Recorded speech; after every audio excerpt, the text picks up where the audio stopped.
ఆదిలాబాద్ ఉమ్మడి ఆదిలాబాద్ జిల్లాలో సిర్పూర్ నియోజకవర్గం నుంచి పాల్వాయి హరీష్ బాబు పేరు ఖరారైంది. ఫస్ట్ లిస్ట్లోనే సిర్పూర్ నుంచి పాల్వాయి హరీష్ బాబు పేరు రానుంది. ఆయన గతంలో కాంగ్రెస్ పార్టీ అభ్యర్థిగా పోటీ చేశారు. కాంగ్రెస్ నుంచి బీజేపీలో 3 సంవత్సరాల క్రితమే జాయిన్ అయ్యారు. సో ఆయన ఆల్రెడీ వర్క్ చేసుకుంటున్నారు. సో సిర్పూర్ నుంచి పాల్వాయి హరీష్ బాబు కంటెస్ట్ బీజేపీ అభ్యర్థిగా చేయబోతున్నారు. మొదటి జాబితాలోనే ఆయన పేరు వచ్చే అవకాశం. ఇక చెన్నూరు నుంచి వివేక్ వెంకటస్వామిని పోటీ చేయమని చెన్నూరు కానీ ధర్మపురి కానీ 2 నియోజకవర్గాల్లో పోటీ చేయమని అధిష్టానం కోరుతోంది. బట్ ఇప్పటివరకు అయితే ఆయన ఎంపీగానే పోటీ చేస్తాను, నేను ఎమ్మెల్యేగా పోటీ చేయనని చెప్తున్నారు. బట్ నిర్ణయం మార్చుకుంటే తప్ప ఒకవేళ కాంగ్రెస్ కనుక సిపిఐకి సీట్ ఇస్తే, చెన్నూరు సీటు కనుక పొత్తులో ఇస్తే అప్పుడు పోటీలో సిపిఐ ఉండదు. కాబట్టి బీజేపీ నుంచి వివేక్ వెంకటస్వామి బరిలోకి దిగే అంశాన్ని ఆలోచిస్తారంటున్నారు. సో చెన్నూరుకు సంబంధించిన క్యాండిడేట్ అయితే ఫస్ట్ లిస్ట్లో ఉండకపోవచ్చు. బెల్లంపల్లి కూడా బీజేపీ తొలి జాబితాలో రిలీజ్ కాకపోవచ్చు. మంచిర్యాల నుంచి వెరబెల్లి రఘునాథ్ ఎన్ఆర్ఐ లాస్ట్ 4 ఇయర్స్గా విస్తృతంగా మంచిర్యాలలో ఆయన తిరుగుతున్నారు. ఆయన పేరు కూడా తొలి జాబితాలోనే మంచిర్యాల నుంచి రఘునాథ్కు స్థానం లభించవచ్చు. ఇక ఆసిఫాబాద్ సీటును సోయం బాపురావు ఆయన తనయుడికి అడుగుతున్నారు. మరి చూడాలి బీజేపీ తండ్రి కొడుకులు ఇద్దరికి టికెట్ ఇస్తుందా లేదా అన్నది. ఆదిలాబాద్ నుంచి పాయల్ శంకర్ పేరు, ఇక్కడ గండ్రత్ సుజాత పాయల్ శంకర్ గండ్రత్ సుజాత కాంగ్రెస్ పార్టీ, పాయల్ శంకర్ సుహాసిన్ రెడ్డి ఇద్దరు కూడా టికెట్ ఆశిస్తున్నారు. బట్ బీసీ అభ్యర్థి అయిన పాయల్ శంకర్కే లాస్ట్ టైం కూడా దాదాపు 45,000 పైగా ఓట్లు ఆదిలాబాద్ నుంచి పాయల్ శంకర్కి వచ్చాయి. జోగురామన్న కు ఆయన సెకండ్ పొజిషన్లో గట్టి పోటీని ఇచ్చారు. సో పాయల్ శంకర్ పేరు మొదటి జాబితాలోనే ఆదిలాబాద్ నుంచి రిలీజ్ అయ్యే అవకాశం ఉంది. బోత్ నుంచి సోయం బాపురావు పేరును కన్ఫర్మ్ చేయబోతున్నారు. సోయం బాపురావు ఎంపీగా ఆదిలాబాద్ ఎంపీగా ఉన్నారు. సరిగ్గా ఎంపీ ఎన్నికల ముందు ఆయన బీజేపీలో చేరిన తర్వాత చాలా కాంట్రవర్షియల్ కామెంట్ చేశారు. లంబాడీల్ని ఎస్టీలోంచి తీసేయాలని కూడా ఆయన ప్రధానమంత్రికి వినతి పత్రం సమర్పించారు. బీజేపీ దాన్ని వ్యతిరేకించింది కూడా, దాంతో డిసోసియేట్ కూడా అయింది.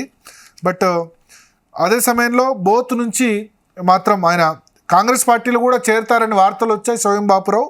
బట్ అల్టిమేట్గా కాంగ్రెస్ కూడా బోత్ నుంచి అక్కడ మాజీ ఇప్పుడు సిట్టింగ్ ఎమ్మెల్యేగా ఉన్న తాజా మాజీ ఎమ్మెల్యే రాథోడ్ బాపురావును టీఆర్ఎస్ నుంచి కాంగ్రెస్లో జాయిన్ అయ్యారు కాబట్టి అక్కడ ద్వారాలు మూసుకుపోయినట్టే. సో బోత్ నుంచి సోయం బాపురావు కంటెస్ట్ చేయబోతున్నారు. ఇక నిర్మల్ నుంచి మహేశ్వర్ రెడ్డి కంటెస్ట్ చేయబోతున్నారు. మహేశ్వర్ రెడ్డి 6 మంత్స్ బ్యాకే ఆయన కాంగ్రెస్ నుంచి బీజేపీలో చేరారు. ఐక్యరెడ్డి మీద గట్టి పోటీ ఇస్తున్నారు. సో శ్రీహర్ రావు కాంగ్రెస్ పార్టీ నుంచి బరిలోకి దిగుతున్నారు. నిర్మల్లో ట్రయాంగులర్ కంటెస్ట్ ఉంటుంది. మహేశ్వర్ రెడ్డి ఏఐసిసి కార్యక్రమాల అమలు కమిటీ చైర్మన్గా ఉండే. సో ఆయన నిర్మల్ నుంచి బీజేపీ అభ్యర్థిగా ఫస్ట్ లిస్ట్లోనే ఆయన పేరు ఖరారు కానుంది. ఇక ముదోల్ కిందికే భైన్సా వస్తుంది. భైన్సా అంటే మనకు తెలుసు మత ఘర్షణలకు భైన్సా మొదటి నుంచి కూడా మత ఘర్షణలు ఎక్కువగా జరుగుతూ ఉంటాయి 2 వర్గాల మధ్య. సో భైన్సాలో లాస్ట్ 3 ఇయర్స్ బ్యాక్ అక్కడ హిందువులు ఇళ్ల మీద దాడి జరిగిందని బండి సంజయ్ ఆ ఇష్యూను చాలా జాతీయ స్థాయి వరకు కూడా తీసుకెళ్లారు. సో ఈ నేపథ్యంలో లాస్ట్ టైం కూడా బీజేపీకి గట్టి పోటీనిచ్చింది. కేవలం బీజేపీకి 6% ఓట్లు రాష్ట్ర వ్యాప్తంగా లభించినప్పుడు కూడా ముదోల్ కాన్స్టిట్యున్సీ మొదటి నుంచి కూడా కొంత బీజేపీకి భైంసా ఇష్యూ కారణంగా అక్కడ మైలేజ్ ఉంది.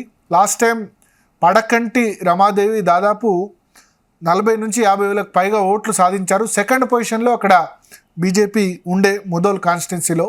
సో నారాయణరావు పటేల్ ఆ తర్వాత కొద్ది రోజుల క్రితం ఆయన బీజేపీలో జాయిన్ అయ్యారు. వాళ్ళిద్దరి మధ్య పోటీ నడుస్తుండగానే బండి సంజయ్ కూడా ముదోల్ నుంచి కంటెస్ట్ చేయాలని ఆశిస్తున్నారు. సో బండి సంజయ్ కరీంనగర్ కాకుండా భైన్సా హిందువులకు తాను అండగా ఉంటారన్న మెసేజ్ వెళ్లేందుకు వీలుగా ముదోల్ నుంచి తను కంటెస్ట్ చేస్తానని ఆయన చెప్తున్నారు. బట్ పార్టీ హైకమాండ్ మరి దానికి అంగీకరిస్తుందా లేదా అన్నది చూడాలి.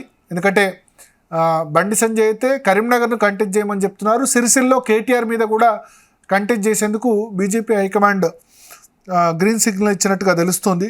సో ముదోల్ అయితే ఆయన అడుగుతున్నారు. ఒకవేళ బండి సంజయ్ కాని పక్షంలో ముదోల్ నుంచి రామారావు పటేల్కు ఎక్కువ అవకాశాలు ఉన్నాయి. ఇక ఖానాపూర్ నుంచి రమేష్ రాథోడ్ పేరు కన్ఫర్మ్ అయింది. తొలి జాబితాలోనే రమేష్ రాథోడ్ కాంగ్రెస్ పార్టీ నుంచి ఆయన జాయిన్ అయ్యారు బీజేపీలో పార్లమెంట్ ఎన్నికల తర్వాత. సో ఫస్ట్ జాబితాలోనే ఆల్రెడీ ఆయన గ్రౌండ్ వర్క్ చేసుకుంటున్నారు. అటు టీఆర్ఎస్ నుంచి జాన్సన్ నాయక్ ఉన్నారు. కాంగ్రెస్ టికెట్ ఇంకా డిక్లేర్ కాలేదు. మరి రేఖా నాయక్ అక్కడ ఇస్తారా ఇవ్వరా అన్నది డౌట్ ఉన్న నేపథ్యంలో ఖానాపూర్లో రమేష్ రాథోడ్ పేరు అయితే ఖరారైంది. ఆల్రెడీ ఆయన గ్రౌండ్ వర్క్ చేసుకుంటున్నారు. సో ఉమ్మడి ఆదిలాబాద్ జిల్లాలో బీజేపీ తొలి జాబితాలో వెలువడేది సిర్పూర్ నుంచి పాల్వాయి హరీష్ బాబు పేరు రానుంది. మంచిర్యాల నుంచి రఘునాథ్ పేరు వస్తుంది. బోత్ నుంచి సోయం బాపురావు పేరు కూడా ఫస్ట్ జాబితాలోనే రానుంది. నిర్మల్ నుంచి మహేశ్వర్ రెడ్డి పేరు కూడా వస్తుంది ఫస్ట్ జాబితాలోనే. ముదోల్ సంబంధించి పెండింగ్లో పెట్టే అవకాశం ఉంది. ఖానాపూర్ నుంచి మాత్రం రమేష్ రాథోడ్ పేరు కూడా తొలి జాబితాలో ఉండనుంది. సో ఓవరాల్గా చూసుకుంటే వెస్ట్ ఆదిలాబాద్, పశ్చిమ ఆదిలాబాద్ జిల్లాలో బీజేపీ బలంగా ఉంది. చెన్నూరు, మంచిర్యాల, బెల్లంపల్లి కాకుండా మిగతా సెగ్మెంట్లో ఆసిఫాబాద్ కానీ ఆదిలాబాద్, బోతు, నిర్మల్ అక్కడ పార్లమెంట్ మెంబర్ కూడా సోయం బాపురావు గెలిచారు. సరిగ్గా ఎన్నికల ముందు కూడా చూడి ఎందుకంటే కొంత మహారాష్ట్ర ప్రభావం ఉంటుంది. అటు మార్వాడి ఓట్లు, ఇటు లంబాడి, ఇటు ఆదివాసీ ఓట్లు సోయం బాపురావు వల్ల కూడా తమకు పడతాయని బీజేపీ ఆశిస్తోంది.